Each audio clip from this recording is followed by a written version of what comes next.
এখন দেখবেন সংবাদ শিরোনাম। রাজধানীর ড্যামরায় কালি তৈরির কারখানায় আগুন, ফায়ার সার্ভিসের বেশ কয়েকটি ইউনিটের চেষ্টায় নিয়ন্ত্রণে। বুদ্ধ পূর্ণিমা উপলক্ষে বৌদ্ধ সম্প্রদায়ের সঙ্গে প্রধানমন্ত্রীর শুভেচ্ছা বিনিময়, নিজেদের সংখ্যালঘু না ভাবার আহ্বান। বিএনপি সরকারের সময় লুটপাটের সুযোগ থাকে না শেয়ার বাজারে, সংসদে অর্থমন্ত্রী। সরকারের কোনো কাজই জন আকাঙ্ক্ষা পূরণ করেনি, মন্তব্য বিরোধী দলীয় নেতার। কাল পল্টনে মে দিবসের শ্রমিক সমাবেশে যোগ দেবেন তারেক রহমান। গণভোটের রায় বাস্তবায়নের দাবিতে বিভাগীয় সমাবেশের ঘোষণা 11 দলের।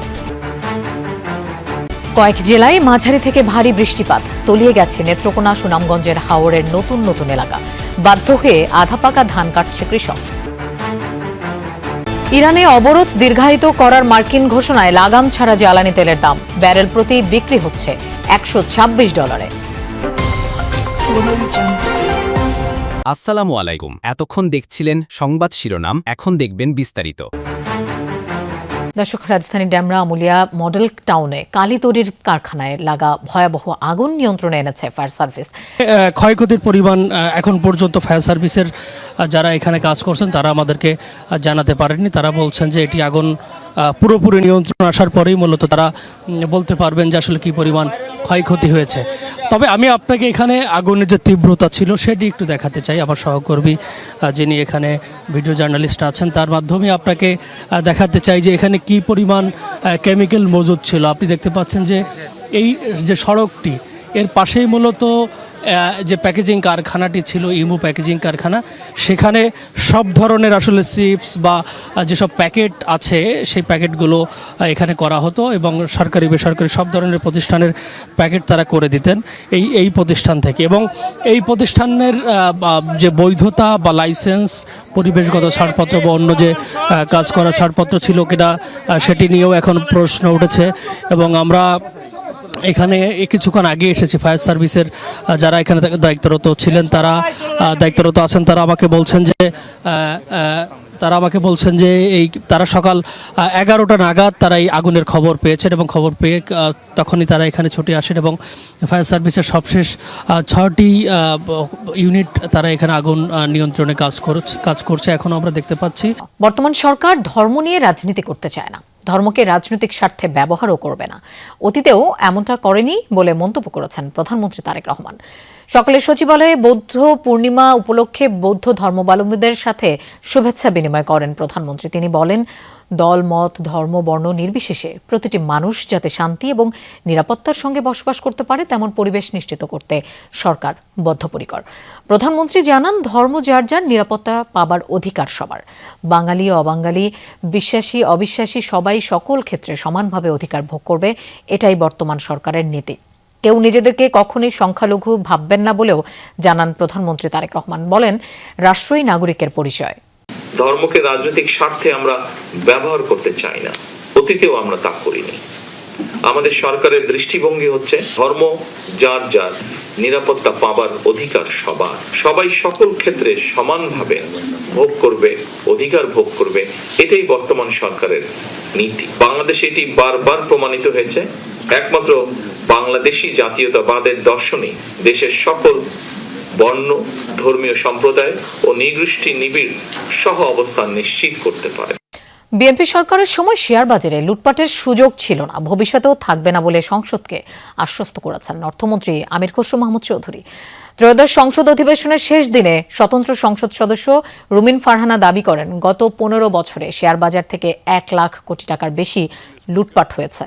এই লুটপাটে জড়িতদের জবাবদিহিতার আওতায় আনার জোর দাবি জানান তিনি। দিনের কার্যসূচিতে বিশেষ কমিটির সুপারিশ অনুযায়ী Bangladesh securities and exchange commission সংশোধন বিল 2026 সংসদে পাশ হয়। একই সঙ্গে বীমা উন্নয়ন ও নিয়ন্ত্রণ কর্তৃপক্ষ সংশোধন বিল 2026ও পাশ করা হয়। তবে বিল দুটি পাশের বিরোধিতা করে তা স্থগিতের দাবি জানান বিরোধী দলীয় নেতা। তিনি বলেন, সরকার দায়িত্ব গ্রহণের 2 মাসে যেসব কাজে হাত দিয়েছে তার প্রতিটি জন আকাঙ্ক্ষার বিপক্ষে গেছে। বিগত দশকের অধিক সময়ে এই সব ভালো অবস্থাকে ব্যবহার করে কিন্তু লুটপাট করেছে, একবার নয় একাধিকবার লুটপাট করেছে। আপনারা লক্ষ্য করবেন, বিএনপি সরকারের সময় কোনো সময় শেয়ার বাজার লুটপাটের কোনো সুযোগ ছিল না। ইনশাআল্লাহ এবারও থাকবে না, নিশ্চিতভাবে বলতে পারি। আমরা টাইম কনস্ট্রেইনের কারণে 133টা অধ্যাদেশ যেগুলো ছিল এর মধ্য থেকে যেগুলো বিল আকারে এসেছে এবং যেগুলো ল্যাপসেস হয়ে গেছে সেগুলাতে আমরা আমাদের অধিকার পুরোপুরি পাইনি। শুক্রবার নয়াপল্টনে দলের কেন্দ্রীয় কার্যালয়ে মে দিবসের শ্রমিক সমাবেশে যোগ দেবেন প্রধানমন্ত্রী ও বিএনপি চেয়ারম্যান তারেক রহমান। সকালে নয়াপল্টনে দলের কেন্দ্রীয় কার্যালয়ে সংবাদ সম্মেলনে দলের স্থায়ী কমিটির সদস্য ও প্রধানমন্ত্রীর উপদেষ্টা নজরুল ইসলাম খান এই তথ্য জানান। তিনি বলেন, গণতান্ত্রিক পরিবেশে এবারের মে দিবস পালিত হবে, যেখানে দিক নির্দেশনামূলক বক্তব্য দেবেন প্রধানমন্ত্রী তারেক রহমান। জানান, 2 মাসে সব প্রতিশ্রুতি বাস্তবায়ন সরকারের পক্ষে সম্ভব নয়, 5 বছরের মধ্যেই সব বাস্তবায়ন হবে। সংবাদ সম্মেলনে বিএনপির সিনিয়র যুগ্ম মহাসচিব ও প্রধানমন্ত্রীর উপদেষ্টা রিজভী আহমেদ জানান, শুক্রবার মে দিবসের সমাবেশে ঢাকায় শ্রমিক জনতার ঢল নামবে।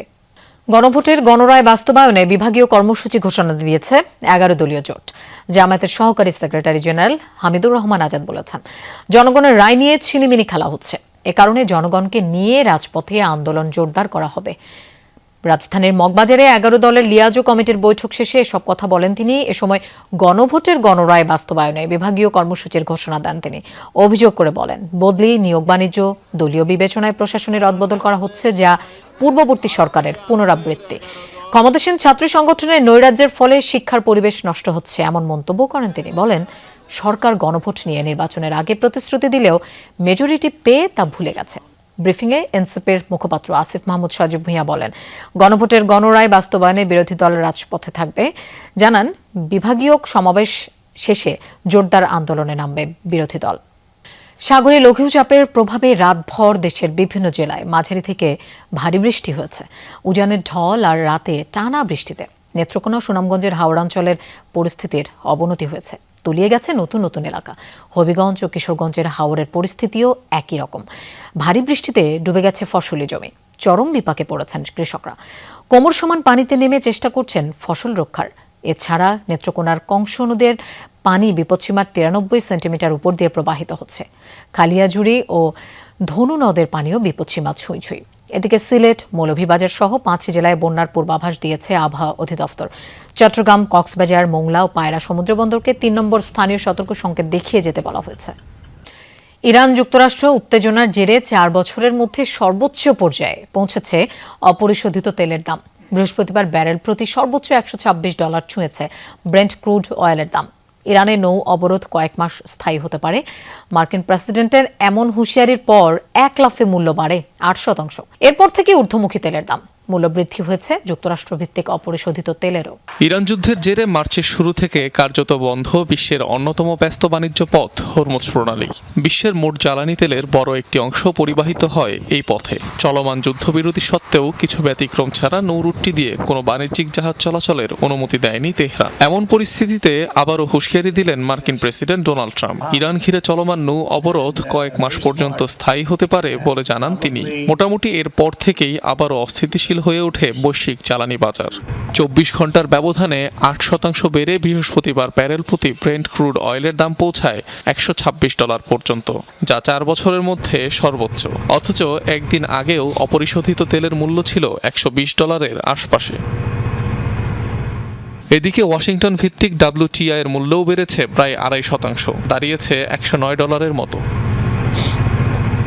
তেলের বাজারে এমন অস্বাভাবিকতা বজায় থাকলে সবচেয়ে বড় ভুক্তভোগী হবে এশিয়া, কেননা মধ্যপ্রাচ্যের জ্বালানির সবচেয়ে বড় ভোক্তা অঞ্চলটি। শুধু চীন আর ভারতই মধ্যপ্রাচ্য থেকে সিংহভাগ অপরিশোধিত তেল আমদানি করে। গেল বছর হরমুজ প্রণালী দিয়ে দৈনিক প্রায় 15 মিলিয়ন ব্যারেল তেল আমদানি করেছে এশিয়ার দেশগুলো। 2022 সালে রাশিয়া ইউক্রেন যুদ্ধ শুরুর পর ব্যারেল প্রতি অপরিশোধিত তেলের মূল্য বেড়ে দাঁড়িয়েছিল $139।